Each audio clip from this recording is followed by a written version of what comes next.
Hi everyone, good morning. It's me. I have only been up for a few hours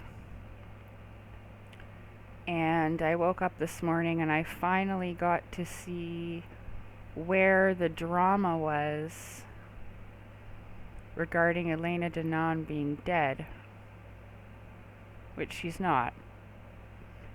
This guy, Ismael Perez, went on a talk show type of show, opening up with Ismael Perez, interview number 2 from a channel called Glimpsing Beyond. I am not supporting this channel. I don't suggest you go to it to support them. They look like two women who probably offer readings for money. One of them, for sure, in the blue, Melissa, definitely does.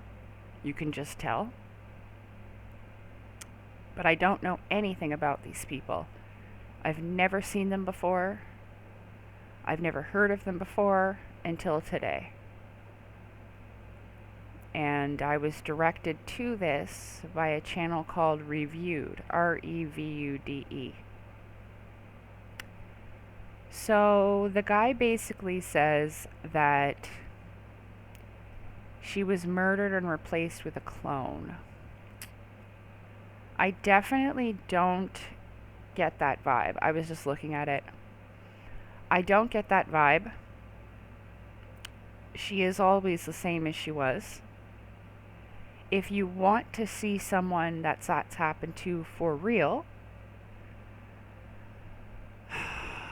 at least that's what my gut feeling told me. See, years and years ago now, I can go look for it and I will put it in the description so you can go and check all this out for yourself, what I'm saying. There was a celebrity who came out talking about basically the Illuminati and the Cabal and stuff going on in Hollywood. Her name was Tila Tequila. Yeah, she has another name, but that is her stage name. That's the only one that I know of. And so she went and she talked about all this stuff. You can watch the progression of videos. Then she has a supposed aneurysm, ends up in rehab in the hospital for a while. When she gets out, she's totally different. You can tell that something happened to her in there. They put you in this rehab, but I don't think it's rehab. I think it's something else having to do with probably the MK Ultra program or whatever. Just like they do to Britney Spears. So afterwards, you could tell when she's talking about having her aneurysm how terrified she is. And now she's changed her tone about what she was talking about before. And she was talking about how they were trying to kill her and stuff like that. So she did change and she's totally, totally different today. She thinks that she's the bride of Christ, spinning around saying Bible verses, and it is very wild. It's difficult for me to watch because I talked to her on Facebook. We communicated on Facebook before all that stuff happened, and then afterwards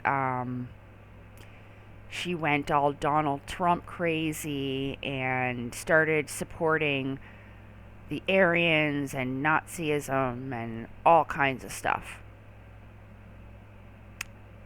And I watched this occur.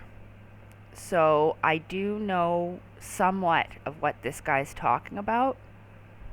Do I think that happened to Elena Danaan at this point in time? Because I'm going to go back and watch her earliest videos and then watch her today. I do not get that impression. I think that she is the same as she always was right from the beginning.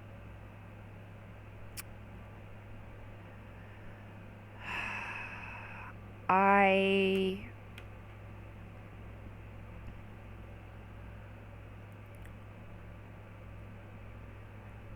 was really charmed by her in the beginning. I really liked her for many reasons, mostly because we kind of look alike. We have the same reddish brown hair, had similar experiences in life, so of course I felt like this I guess, kind of bond, because we have had some of the similar things. And when I read her book, I felt kind of you know, an empathic, compassionate understanding of what she went through. So I kind of felt like that after I read David Wilcock's books too, because, you know, he shares so much about himself in there.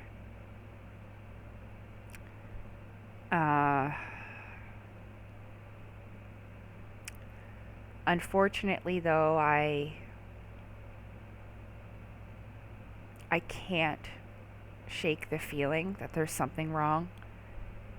Even though I had that dream the other night, and I would hope that the good guys are out there and that they do know that I exist and that I am having a difficult time. I am sure that God and Source has people watching my back. But I don't get a good feeling about this. There's something, just a second. There's something I wanted to read to you from the, you can see how long my hair is when I get up like that. It's very long. So this is The Gods of Eden by William Bramley. I highly suggest everyone to read it. It is a book that changed my life, and I put in a bookmark so that I could read this to you, because it's confusing as to her pushing this agenda. Okay, these beings are good, these beings are bad, we've got to push these ones out, we've got to get rid of these ones, don't let the grays back in, blah blah blah, stuff like that. So this is on page 432 of William Bramley's The Gods of Eden. If Earth is indeed owned by an oppressive extraterrestrial society, then there must somewhat exist communication lines between human beings and the custodial society. That would be Elena Danaan. I am not talking about alleged telepathic communication. I am speaking of face-to-face contact between humans and custodians, and that's what she hasn't had. She said that she met Val Thor. The thing is that Val Thor apparently has been on Earth for a long time, so why wouldn't he just come to her door? Knock, knock, knock, hi, would you like to have a cup of tea? Because that's the only thing that I would find acceptable, for me to stand behind something as large as a Galactic Federation of Worlds. I personally would have to at least shake hands with them and share a cup of tea and a conversation, face to face. Not in the astral realms, not in the fourth dimension, not telepathically, not astrally. No. Like I am holding this book in my hand, like I am talking to you right now. Like that. Physical. In the flesh. Part of the solution, okay, I am speaking of face-to-face contact between humans and custodians. That's these elites and these Anunnaki. Part of the solution would be to find those communication channels and use them to begin negotiating an end to the pain and suffering on Earth. This proposal may sound utterly wild, as it would mean trying to start a process of diplomacy with an extraterrestrial society which most governments do not even admit the existence of, in order to win the freedom of the human race. A race which most people would deny is even imprisoned. On the other hand, some people might argue that such negotiations would be as futile as San Quentin prisoners trying to negotiate their freedom with the warden, or Nazi concentration camp inmates trying to bargain with their SS guards. The custodial society would need to be assured that the human race desires no revenge or political upheaval. Mankind seeks only an opportunity to work out its promised salvation, and the human race would share its successes with the custodial society. The goal would be to let bygones be bygones and to get on with the future. That's what's going on. All these beings are the same. They're giving you the illusion of different races. They're not. I think they're all the same. They're all on the same team. They're all the same. And they're all supporting this culling. And it talks about this in this book. I've been screaming from the rooftops for years now since I've read this, for everyone to read this, because it changed my life.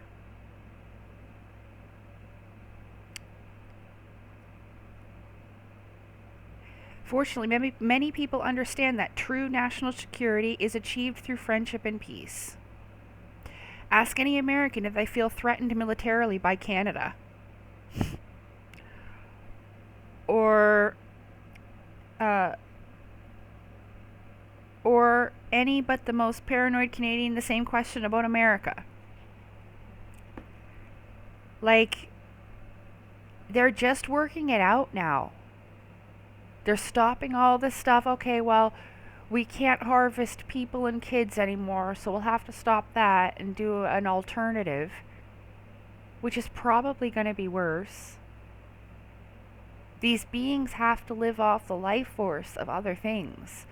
Just like big humans sometimes eat meat, yeah? That we're meat eaters. Well, they eat sustenance like that, but life in a different form. That's why they're getting people to worship them. Thinking that, oh, Thorhan, oh, saviors, because you're giving them your energy, you're feeding them to make them stronger. I really think that this Thorhan is the exact same being as Valiant Thor and the old god Thor. The names repeat, just like I said in my last video about Semyazi and Semyaza. The names are the same, and they're found in Judaism, Christianity, and the Quran. Different name translations for the same being. Okay? So it also talks about that in this book. That these gods are all the same. And they've been doing the same things over and over and over. So if what I just read to you doesn't make you think at all, I don't know what to do. I could feel it. Yes, of course I am a vulnerable person. I'm in a desperate situation. There's all this shit going on with me, and I don't know what it all is, and I don't know what it means, and why it won't go away, and why I just can't have a normal life like everyone else. This is not something that I wanted.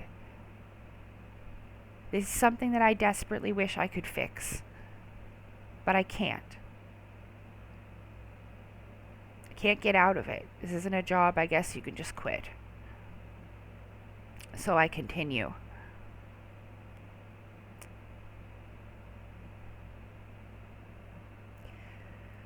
I have another a video like this to make about Simon Parkes.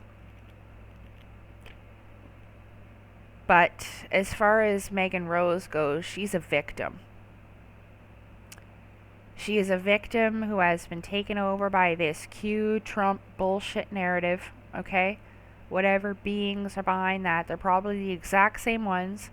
And now they're getting Megan Rose and Elena Danaan to fight each other for entertainment purposes and energy harvesting, right? If they can't get it through one channel, they'll get it through another.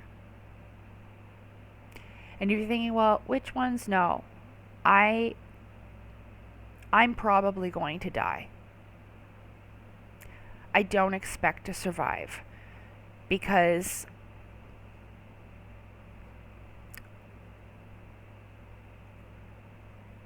I don't think I can go up against all this, especially by myself. It took me a long time to break the bond between me and the beings that I met, because I felt like they were the only friends that ever truly knew me and loved me. And that was extremely hard to do, to break that.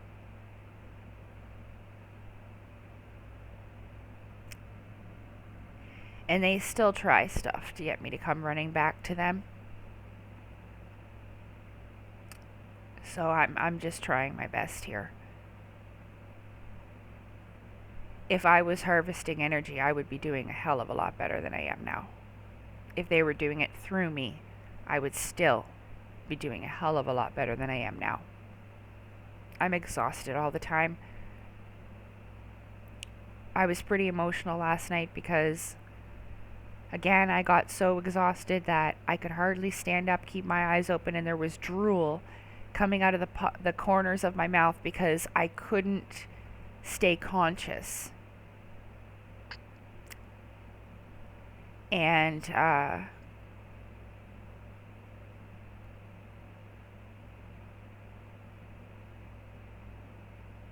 had one of those dreams again last night where I felt like I had been busy all night doing stuff and I don't remember what it was, and that I was somewhere. Everyone tells me, oh, go get your heart checked. That's a sign of a heart problem. Oh my God, my friend had a heart attack. So I went, got all the tests. They wanted me to wear a heart monitor for 12 days. I was like, you know what? F off. I'm not doing it anymore. You find nothing, you're not going to find anything. I'm not wearing it. Because there wasn't anything. And I'm tired of being treated like an idiot at the hospital. Like a mental illness, nut job idiot. And that's how they treat me. And it's horrible. So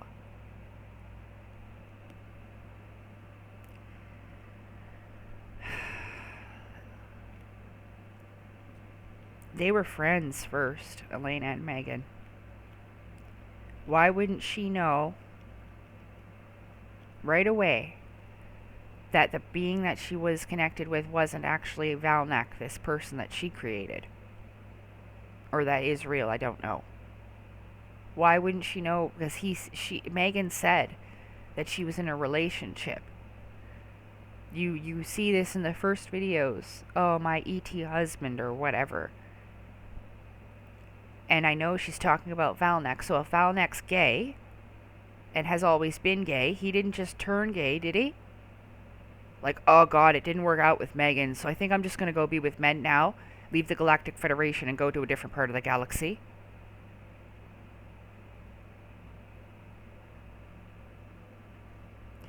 Wasn't he always gay? Wouldn't you have known that before?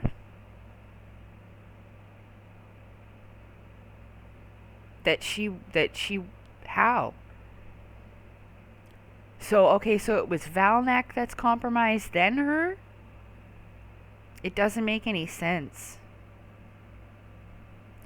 And then, even with the compromisation, so if he was always gay, what was he doing with her?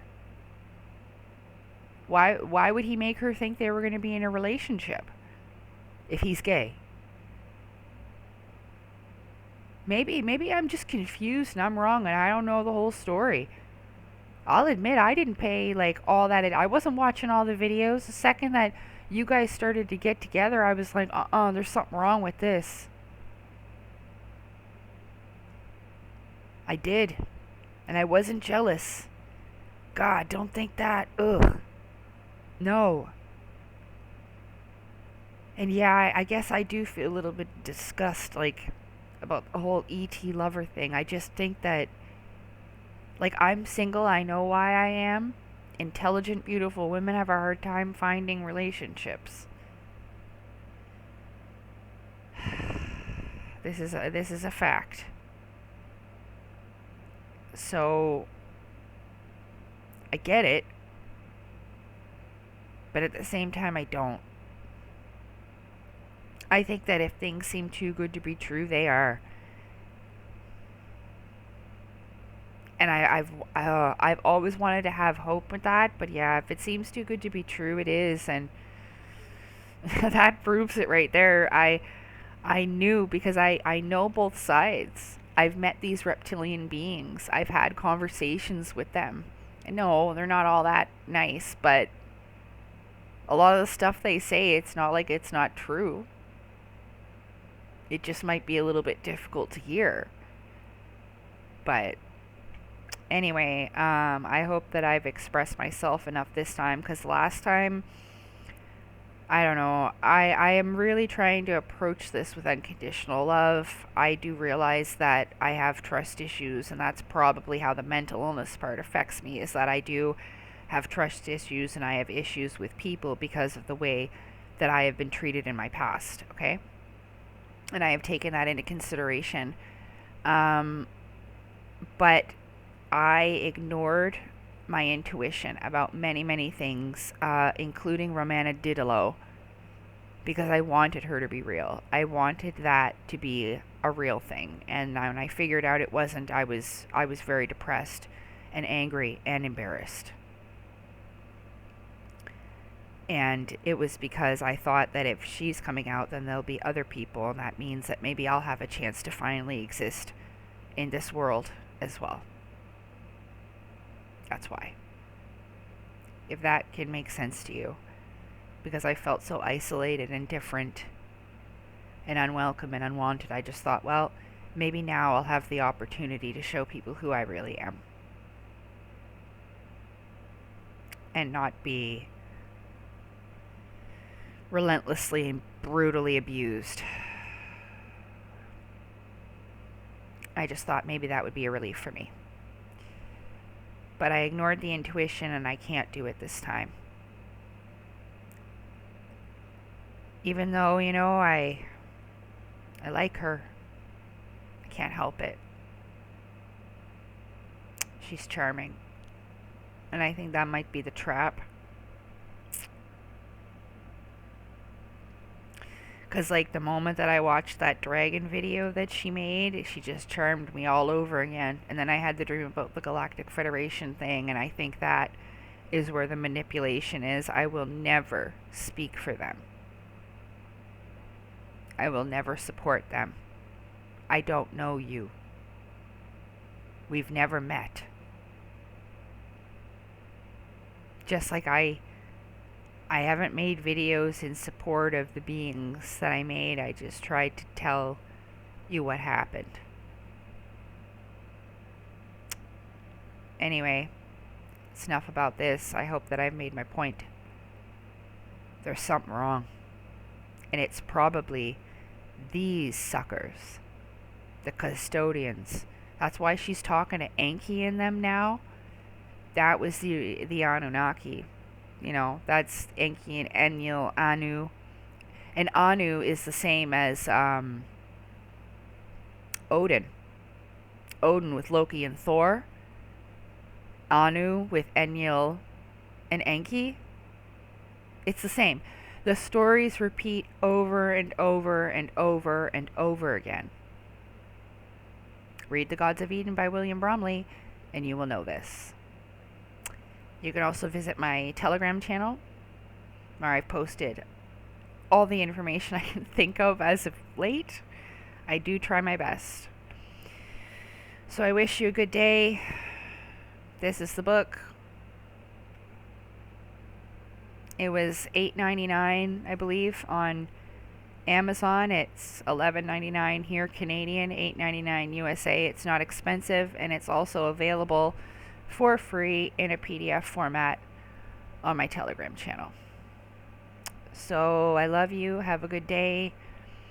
I hope you benefit from this in some way. I hope that this makes you think, because I didn't want it to be this. And prepare yourself if you're going to go watch the Tila Tequila, because it's hard. It's hard to see what happened to her. But you should see. Because these things are the smartest beings I've ever encountered. Ever. This is intelligence like you will never know. But I am really trying to help you.